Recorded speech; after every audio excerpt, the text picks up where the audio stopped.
Assalamualaikum warahmatullahi wabarakatuh. Salam sejahtera bagi kita semua. Om Swastiastu, Namo Buddhaya, salam kebajikan. Perkenalkan, nama saya Grista Fiona dari Prodi Akuntansi. Saya akan menjelaskan tentang manajemen dalam perusahaan.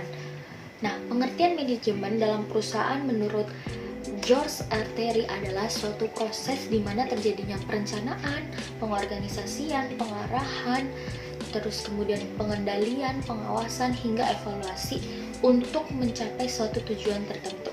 Proses-proses dalam manajemen di sebuah perusahaan itu ada 6, yaitu proses memimpin, proses perencanaan, yang ketiga proses pengorganisasian, yang keempat proses pengarahan atau actuating, yang kelima proses pengawasan, dan yang terakhir adalah proses evaluasi.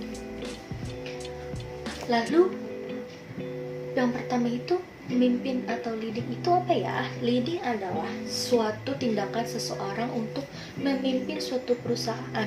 Bisa disebut kita sebagai bos atau direktur utama.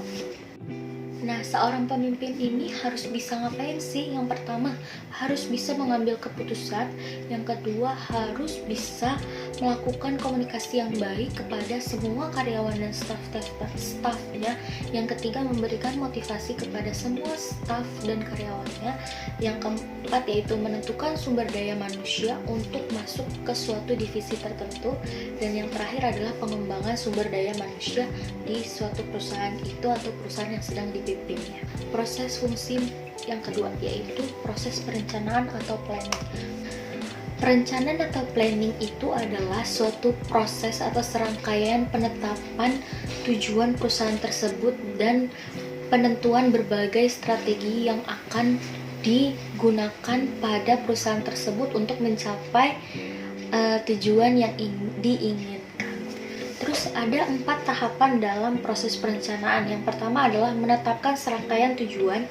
Yang kedua, merumuskan keadaan pada saat ini. Yang ketiga adalah mengidentifikasi kemudahan dan hambatan yang akan dilalui oleh perusahaan tersebut. Yang terakhir adalah mengembangkan rencana untuk mencapai tujuan perusahaan tersebut. Kemudian ada proses pengorganisasian atau organizing. Nah, organizing ini apa sih? Organizing itu tuh suatu serangkaian untuk menetapkan bagian atau pembagian tugas kepada karyawan dan staf-stafnya. Nah, tujuan untuk organisasi ini tuh untuk apa? Untuk membentuk sebuah hubungan kerja yang jelas dan efektif untuk mencapai tujuan perusahaan tersebut. Yang keempat adalah pengarahan atau actuating. Nah, seorang pemimpin juga harus bisa mengarahkan dan mengendalikan perusahaan tersebut untuk meningkatkan keefektifan dan keefisiensian kerja secara maksimal.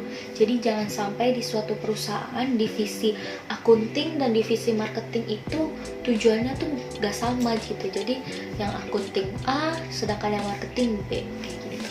Jadi harus mempunyai pengarahan atau tujuan yang sama dari satu koordinator, yaitu seorang pemimpin tersebut.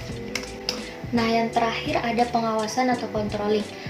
Pengawasan ini bertujuan untuk pengendalian jika sewaktu-waktu perusahaan mengalami sebuah penyimpangan di satu divisi tertentu.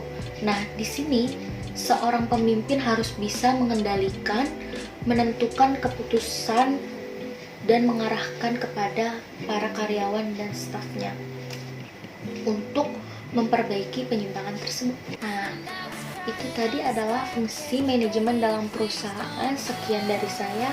Terima kasih.